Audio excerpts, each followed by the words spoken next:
3 non-Japanese experts are being asked to provide advice on the decommissioning of reactors at the Fukushima Daiichi nuclear plant.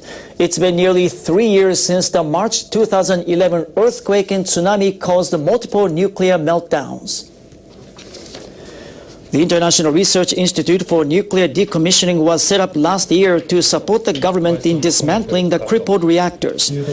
It's comprised of utilities including Tokyo Electric Power Company, the operator of Fukushima Daiichi, as well as makers of nuclear plant equipment. The organization has been soliciting technological assistance in Japan and abroad.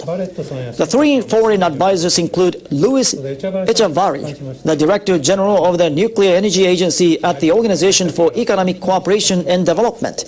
Echavarri says a transparent decommissioning process should be drawn up along with a clear financial plan. It's better to have a multi-year budget because research and development of technology takes a long time.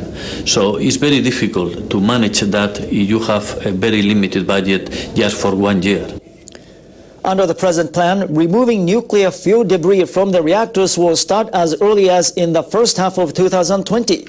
How that will be done is yet to be decided. That's because not much is known about the exact state of the damaged fuel that will require sophisticated technologies to remove.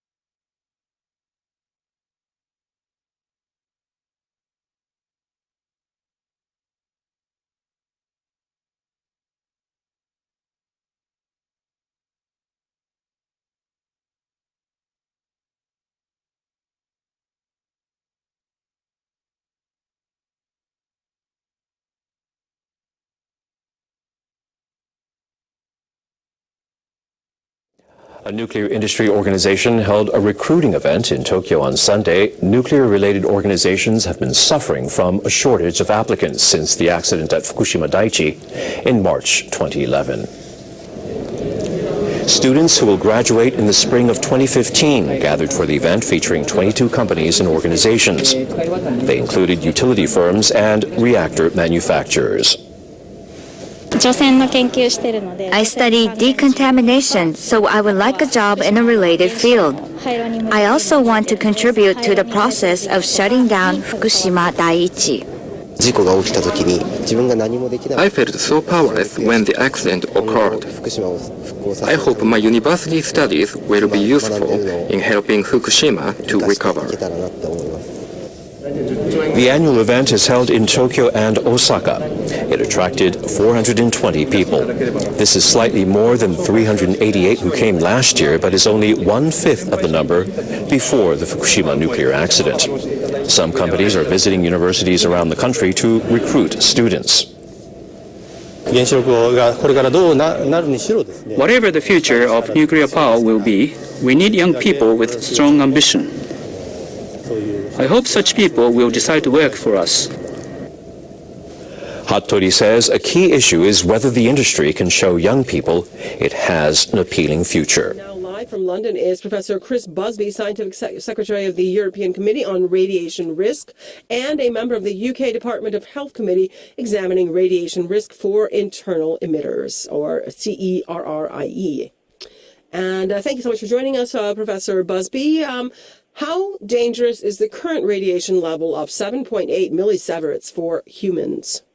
Well, if it were caused by the explanation that TEPCO have given, then it would not, in my opinion, represent a very great hazard. But I don't believe their explanation. I've done calculations myself, which show that it's almost impossible for this kind of dose to occur within a reasonable distance, about 10 meters from the radioactive tanks, on the basis of the fact that there's strontium-90 inside the tanks. So what I think the 7.8 millisieverts represents is it represents measurements that are of beta radiation and gamma radiation coming from material that's already outside the tanks and that is basically in the ground. And this is very, very dangerous because it actually represents a contamination of the ground of about 250 kilobecquerels per square meter. That's one's 250,000 disintegrations per second per square meter. And that comes from material that can be inhaled after resuspension, or it can get into people in various other ways. So that represents a very serious hazard. Right. Now, according to the operator's report, the radiation levels at Fukushima were 8 times higher than norm back in August. And isn't it strange that the authorities of Japan have only now urged the company to take measures? Well, this whole procedure has been dogged by arguments between various people in government and various people in the nuclear industry and so on.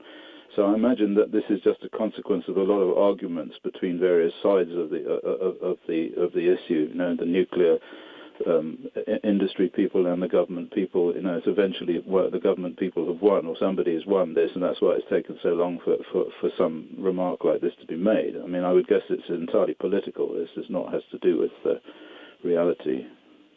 Right. But do you think that TEPCO's cleanup activities are effective enough? I mean, are they doing enough right now? I don't think there's much more they can do, to be honest. I think the thing is out of control, and I can't see what they can do. I mean, what they've done, basically what we have here, in my opinion, many others too, is that the core material from the reactors is outside of the containment and in the ground.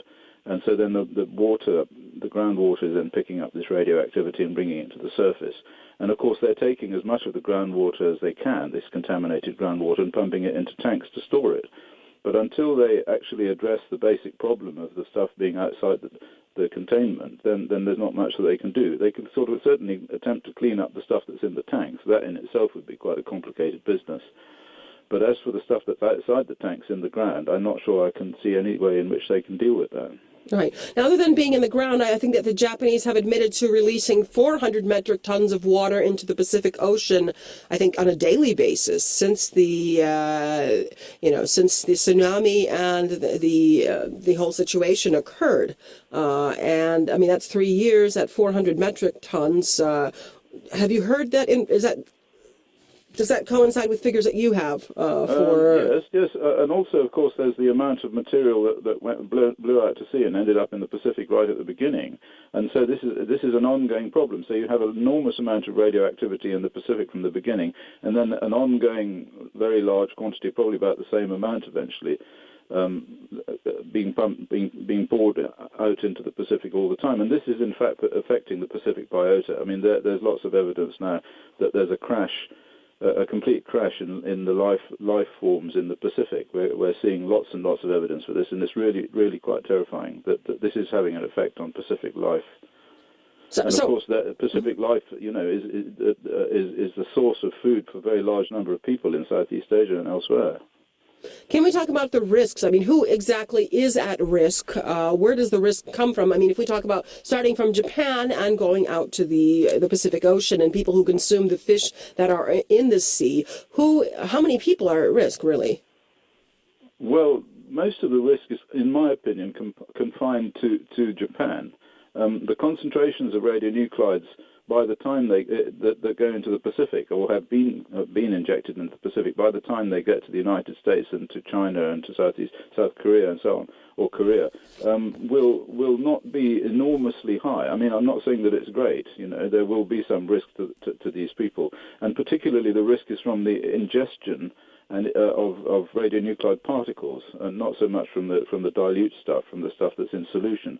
But the main risk will be to the people of Japan, and it'll be people who live along the coastline of eastern Japan who will be greatly at risk within about 1 kilometer from the sea. And I did some calculations which suggest that just in terms of cancer, there will probably be about 400 to 800,000 extra cancers in Japan in the next 50 years as a consequence of this. It will be absolutely measurable. I mean, the nuclear industry is saying it can't be measured over the background rate, but it will be certainly measurable. And we've already seen some effects in infant mortality, and we've seen some effects in thyroid cancer already in Japan. And so I think this is just going to get worse. We're going to see a major effect on the general health of the Japanese population in northern Japan. It's going to be quite measurable. There's going to be a decrease in the birth rate and an increase in the death rate.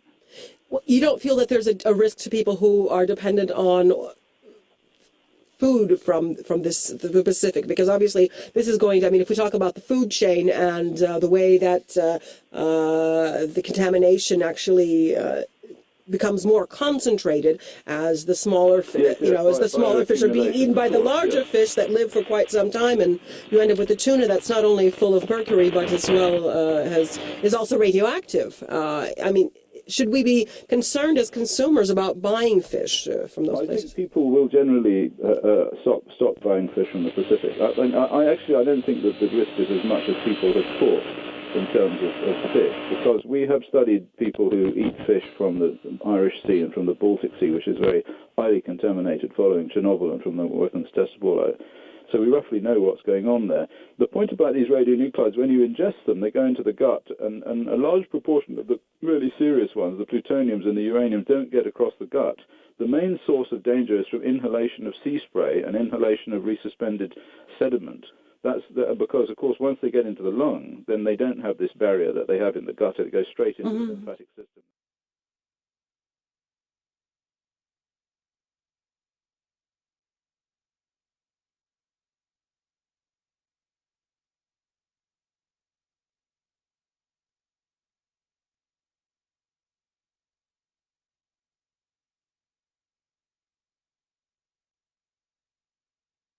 Japan's former Prime Minister Yoshiro Mori will lead the team preparing for the 2020 Tokyo Olympics and Paralympics. He accepted a request to head the soon-to-be-established organizing committee. Hakubun Shimomura is the government minister in charge of the 2020 Games. He told reporters on Sunday that Mori accepted the post when they met in Tokyo. Shimomura told Mori he's best qualified for the job because of his global network of sports and business contacts. He said the former prime minister can also enlist support throughout Japan. Mori became prime minister in 2000 and served in the post for 1 year. He once was the chairman of the Japan Sports Association and is the current chairman of the Japan Rugby Football Union. Howdy, peoples. I'm Abby Martin, and this is Breaking the Set. So it's no secret that the U.S. military has over 5,000 nuclear warheads, enough to eliminate most life on Earth. But it may surprise you how much it costs just to maintain these weapons. Well, a new study from the Center for Non-Proliferation Studies just concluded that over the course of the next 30 years, the U.S. will spend nearly $1 trillion to either keep these weapons operational or modernize them. Because the Cold War never really ended. And if there's one thing we need to be spending billions of dollars on, it's mass killing machines. So while this country continues to lag behind in education, income equality, and sustainable energy, at least we can keep the people of the world up at night knowing that the Cold War is alive and well, and we got our nukes locked and loaded.